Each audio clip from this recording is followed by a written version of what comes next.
The hardest job of all. That's what all the stay-at-home mums tell you. A thankless, payless festival of tears, grazed knees and bum wiping. It's quite hard, don't get me wrong. It's tiring looking after kids. And expensive and annoying. But mostly it's boring. Deadly boring. I personally find that after 6 months of maternity leave, I couldn't wait to get back to work and spend time with actual adults. No more Barney the bloody dinosaur or pretending I wanted to play crappy board games. I could talk about politics or telly or even the sudden weather. It was great to feel like a real adult again. I did love the kids. They're annoying, but I love them. There was something very sweet about the way they loved me unconditionally. Even when I was angry and unreasonable with them. Even when I just shouted and shouted at them just for being children. That never made me feel very good about myself. It's not okay to be crap to kids.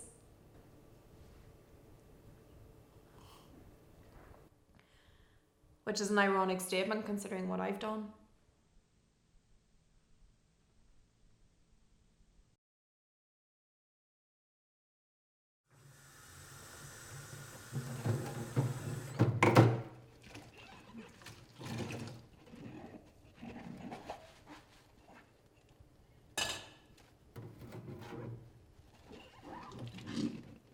If you're familiar with Euripides' play Medea, then this is all down to my husband being a bastard, buggering off with a younger model and leaving me to be mother to his kids. This isn't like that though. I haven't done what I've done to hurt him or destroy the one thing he held most dear. Which is mainly because he's already dead. Nothing spectacular. Just a heart attack in his sleep, I think. Admittedly, he was quite young. But he smoked and drank and worked too hard. It's not uncommon. It was a bit of a shock though, waking up and find yourself next to a corpse. I actually knew he was dead before I even opened my eyes. I brushed against his arm and it felt cold. Too cold. I just lay there hoping I'd touch something else or he'd already got out of bed and replaced himself with a selection of meat from the fridge. The kids had come in and I told them, Daddy's asleep. They did their usual irritating bed bouncing. Then went off to the TV. I couldn't bring myself to touch him again, so I just got out of bed and made a cup of tea in the kitchen. I made a potful like I always do. I got out 2 cups and I poured both. I thought, if he's alive, he'll want a cup of tea. If he's dead, I'll want 2 cups. Funny what you think in these situations.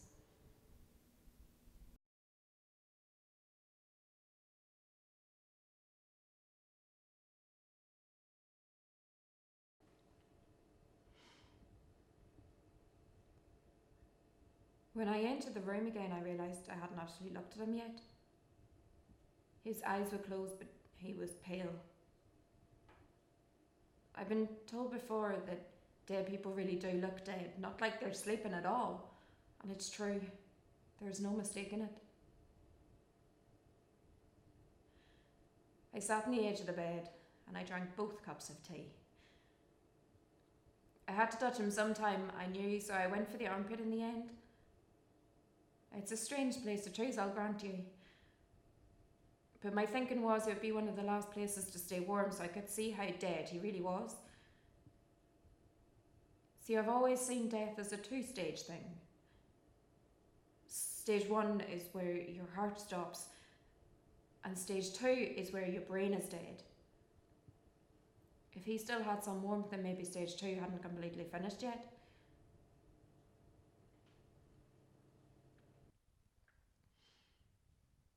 The armpit was cold. All signs of life had gone. I sat there for a really long time. I even considered reading a chapter of my book. I just had no idea what I was going to do.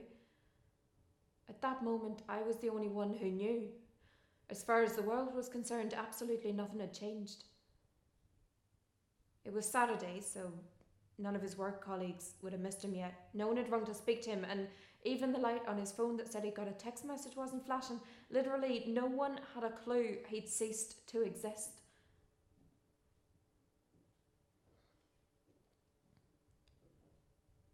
So I decided to keep it that way. At least for me. I decided I couldn't deal with the shocked faces, the "he's in a better place now" analogies, the popping round to see if I was okay. I just wasn't doing it. Now that's obviously easier said than done. Come Monday morning, his work colleagues would start calling up and asking questions. His mum usually rang on Sundays just to see how everyone was. And to be honest, the kids would know just as soon as they got bored of whatever shite they were watching, which meant that keeping it quiet was going to last all of about an hour at the most.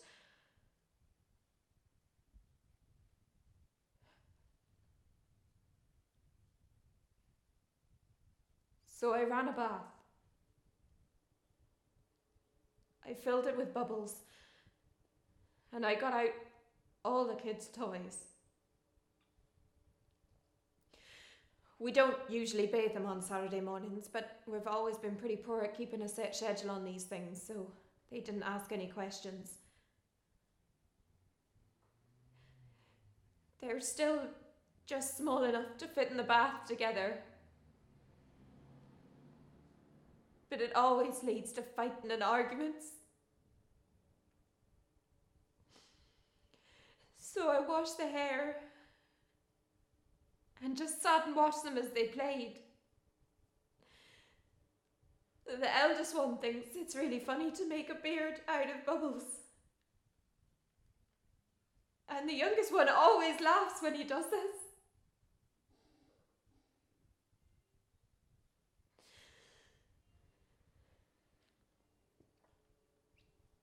Medea syndrome is generally regarded as the phenomenon of a female parent killing her children as a means of exacting revenge on her spouse. There are loads of reported cases, and people have written countless academic papers and PhD theses on the subject. I didn't kill mine out of fucking revenge, though. I killed them to save them from the grief, from the moment of knowing their father had gone and would never hold them again. I killed them to protect their childhood innocence. They'd never grow up and see the cruelty of the world.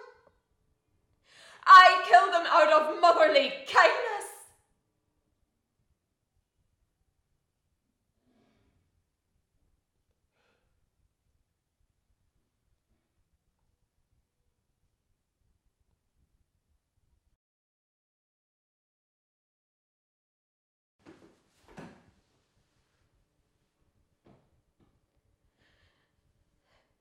There's a poem by Seamus Heaney, the Nobel Prize-winning poet, called "The Early Purges." In it, he describes watching kittens being drowned when he was 6 years old. I remember a line that goes, "Sure, isn't it better for them now?"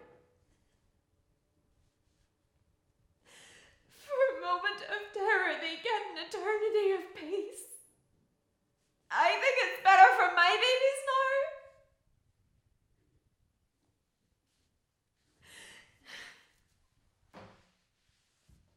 They were harder to hold down than kittens. Particularly both at the same time. But adult strength prevailed in the end.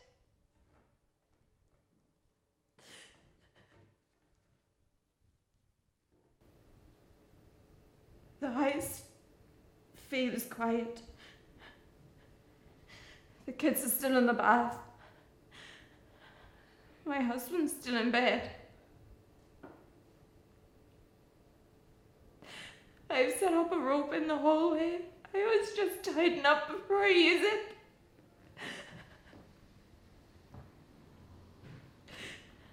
Looks like it's going to be a lovely sunny day outside. Perfect for a walk and a picnic.